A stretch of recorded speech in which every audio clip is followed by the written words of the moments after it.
Hello everyone. In physics classes, we are doing first unit electrostatics of class 12 and we are solving the NCERT exercise of its first chapter, that is electric charge and electric field.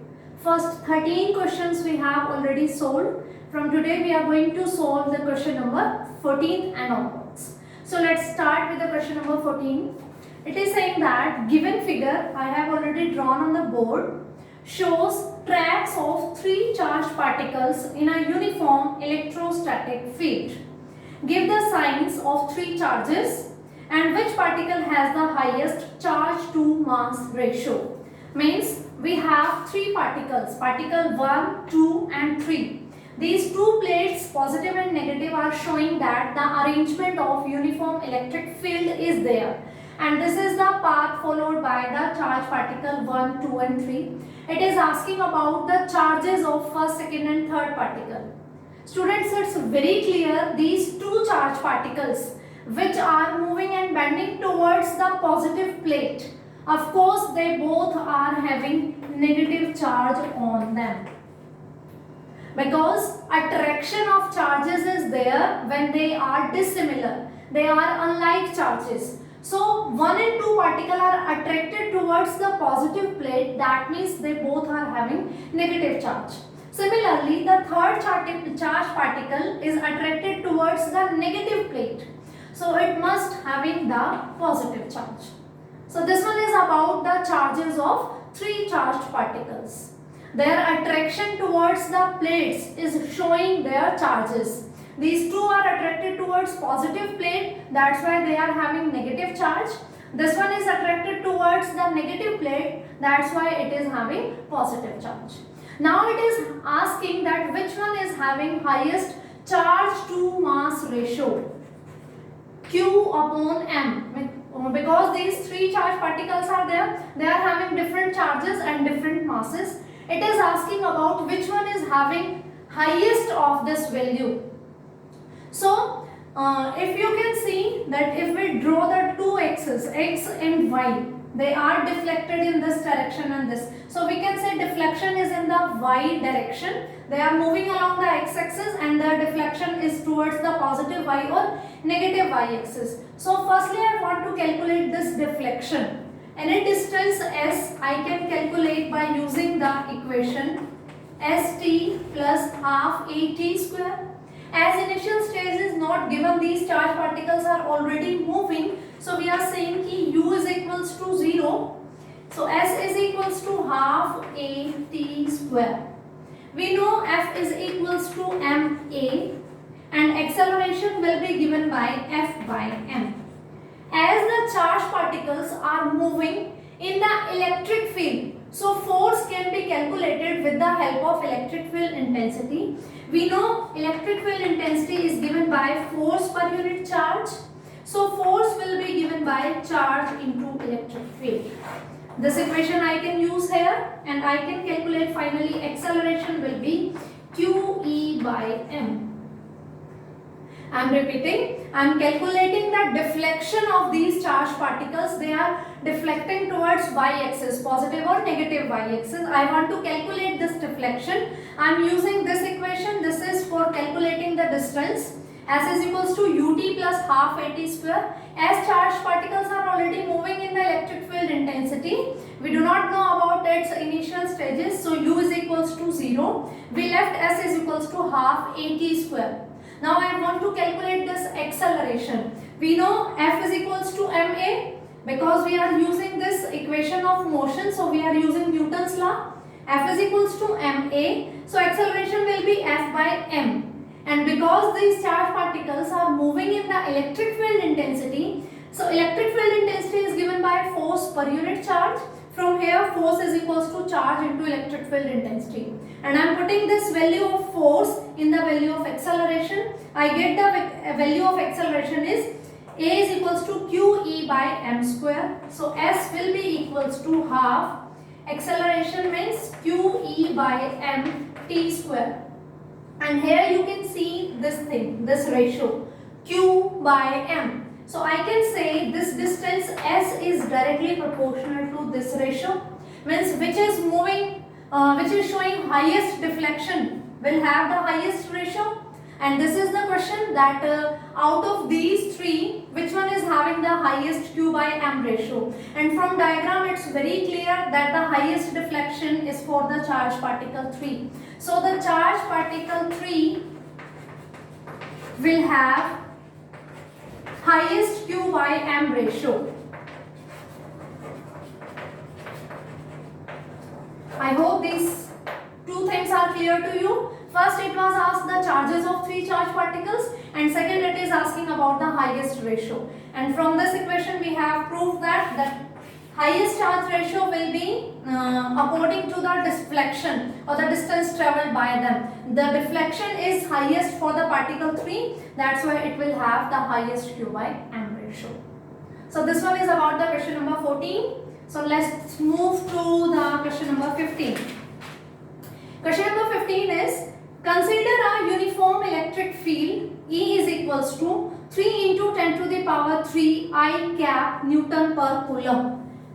Question number 15, electric field intensity is given 3 into 10 to the power 3 I cap Newton per coulomb. I cap means electric field intensity is in the x-axis. What is the flux of this field through a square 10 centimeter aside whose plane is parallel to YZ plane? So let's draw Cartesian coordinates. Suppose this is x-axis, this is y-axis, and this is z-axis. Now electric field intensity is in the x direction. So this is the direction of E, and it is asking about the flux through a surface whose plane is parallel to YZ axis. Means this is the plane YZ axis, and it is of the side 10 centimeter. Okay, so we need to find out flux through this. We know very well, students, flux is given by E dot A, or we can write is equals to EA cos theta. But the thing to remember is theta is the angle between the direction of electric field intensity and area vector. Area vector is perpendicular to the given area. So the given surface is this. It is in YZ plane. Perpendicular to this will be of course in X direction. It is in the YZ plane. So perpendicular to the surface is in the x-axis, means it is parallel to the electric field intensity. Always keep it in your mind that theta is angle between electric field intensity and area vector, and area vector is perpendicular to the given surface. So from here you can see that theta is equals to 0 degree because the given surface is in the YZ plane, and its perpendicular will be in the x-axis. Electric field is also in the x-axis, so the angle between them is 0 degree. Side is given 10 centimeter, so area will be equals to 10 into 10, that is 10 to the power 2 centimeter square. We need to convert into the meter, so we are going to multiply it by 10 to the power minus 4. Because 1 centimeter is equals to 10 to the power minus 2 meter. 1 centimeter square is equals to 10 to the power 4 meter square. So I am multiplying it by this. So I get 10 to the power minus 2 meter square. This one is the A, this one is the E, and we have theta is equals to 0 and cos 0 is 1. So we have all the values. We can calculate flux is equals to E A cos 0 degree. E is 3 into 10 to the power 3. Area is 10 to the power minus 2 and cos 0 is 1. So 3 into 10 to the power 1, or I can write 30. And it will be equals to Newton meter square per coulomb. Unit of flux will be E into A. Unit of E is Newton per coulomb. Unit of area is meter square. So Newton meter square per coulomb. It is the flux. And its next part, it is asking that what is the flux through the same square if the normal to its plane, means through the same plane, having the dimension 10 cross 10. But its normal is making an angle 60 degree with the x-axis. Means this plane is rotated somehow and the angle between E and its normal is now 60 degree. Then what will be the flux? Phi is equals to EA cos theta. Here theta is equals to 60 degree. They are saying they are having same plane, but now the condition is changed. The normal is having 60 degree angle with the electric field intensity. So the only thing is changed, angle. E and A will remain same. So we are going to put the values. E is 3 into 10 to the power 3. Area is 10 to the power minus 2 into cos 60, and cos 60 is 1 by 2.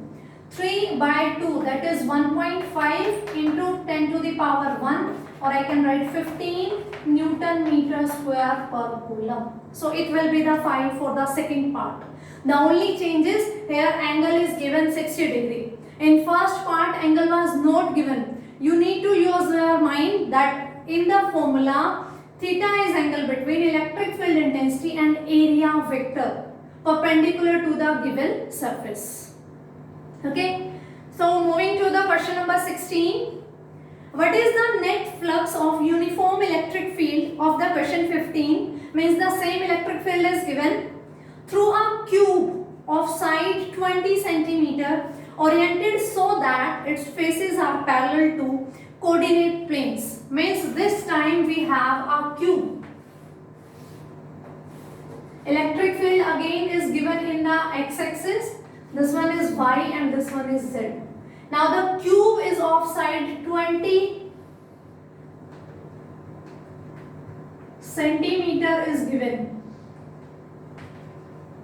So this one is the cube where they want to find out the value of flux. Flux due to the presence of this electric field intensity, and they are asking net flux. Okay. If we apply the definition of flux, flux is the number of lines passing through the given surface. And here the surface is given cube, that is a three-dimensional. For a cube, suppose I am having this chalk box. This is a cuboid, not a cube. If I have its thickness and its width and its length, all dimensions are same, 20 cross 20 cross 20 as shown in the diagram, then it will be a cube. Just imagine it is a cube. Electric field intensity is crossing normally through it. It is parallel to the YZ plane and electric field intensity in the x-axis. So it is crossing it normally. See, this is suppose a single electric field line. It is coming from this and it is passing from this. Means they are crossing it. So the number of lines entering inside the cube is equal to the number of electric field lines leaving the same surface. Electric field is in this direction. It is like this. So the number of electric field lines coming from the backside face is leaving that surface from its front face. It is having 6 faces now. Electric field is coming from back face and leaving it from the front face. So electric field lines are crossing the given cube, but they are not inside it. They are leaving. The number of lines which are entering through this, they are leaving through this. It's very clear, na students? This is a cube. It is parallel to the YZ axis and electric field is in the x axis. So they are coming. Means the number of electric field are coming. If you are considering this one, suppose this one is the YZ plane and this is the x-axis. They are coming. Here is the cube. They are leaving it. They are crossing through it. They are not existing inside it. That's why net flux is 0. Net flux because number of lines entering in the surface is equals to number of lines leaving the surface. So for the question number 16, net flux will be equals to 0. So moving towards the question number 17. Let me erase this one. Student, please keep paper and pen with you so that you are going to solve out with me. and have your textbook also with you. And if the topics are not clear to you, please listen that video according to the topics. Which one you want to listen, which one you want to understand. If concepts are clear to you, then these numericals are going to be very easy for you. Now moving towards the question number 17.